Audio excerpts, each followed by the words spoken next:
নমস্কার জানাই আমার সকল বন্ধুদের। আশা করি সকলেই ভালো আছেন। আজ আপনাদের জানাবো এই অক্ষর দিয়ে শুরু হওয়া নামের মানুষদের 2025 সেপ্টেম্বরের 15 থেকে 30 তারিখ কেমন কাটবে।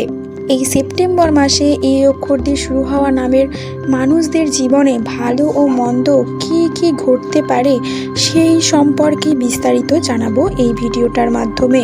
ভিডিওটি ভালো লাগলে অবশ্যই একটি লাইক করবেন। এই মাসে আপনার ব্যক্তিগত সম্পর্কের ক্ষেত্রে মিশ্র প্রতিক্রিয়া আশা করা যায়।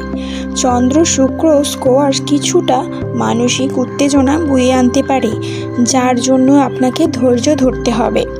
কূটনৈতিকভাবে মতবিরোধ সমাধানের জন্য আপনার যোগাযোগ দক্ষতা ব্যবহার করুন।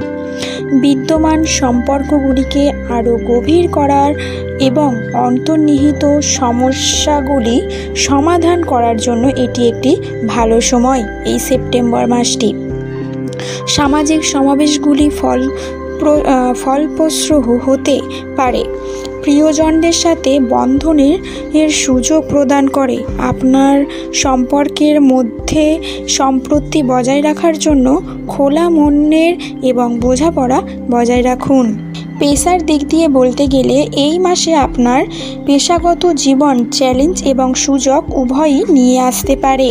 জটিল প্রকল্পগুলি পরিচালনা করার জন্য আপনার কৌশলগত চিন্তাভাবনা ব্যবহার করুন এবং নেতৃত্বের ভূমিকাগুলি নিজেকে উপস্থাপন করতে পারে।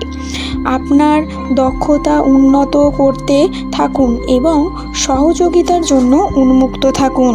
সাফল্য নিহিত রয়েছে। বিশদ বিবরণের প্রতি মনোযোগ দেওয়া এবং মনোযোগ বজায় রাখার মধ্যেই।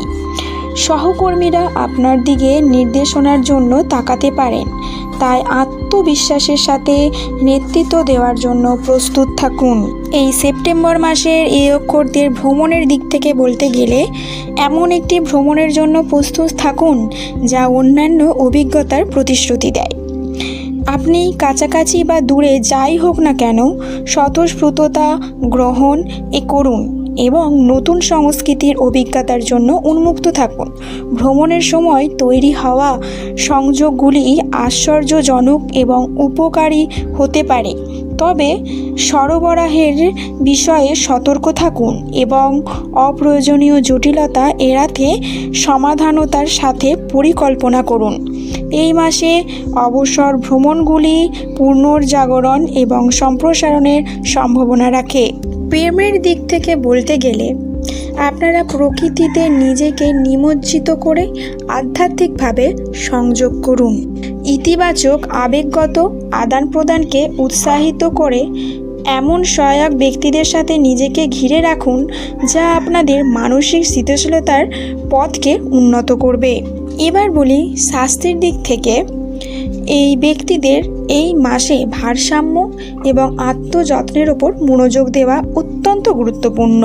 নিয়মিত ব্যায়াম এবং সচেতন খাবারের মাধ্যমে আপনার শারীরিক স্থিতিস্থাপকতাকে শক্তিশালী করার সময় নির্দেশ করে। মানসিক চাপের মাত্রার দিকে মনোযোগ দিন এবং ধ্যান বা যোগ ব্যায়ামের মতো শীতলতার উপায় খুঁজে বের করুন। পর্যাপ্ত বিশ্রাম অত্যন্ত গুরুত্বপূর্ণ। শারীরিক স্বাস্থ্যের পাশাপাশি মানসিক সুস্থতাকে অগ্রাধিকার দিন। সো বন্ধুরা, আশা করি আমার ভিডিওটি ভালো লেগেছে। ভালো লাগলে অবশ্যই like, comment, share and subscribe.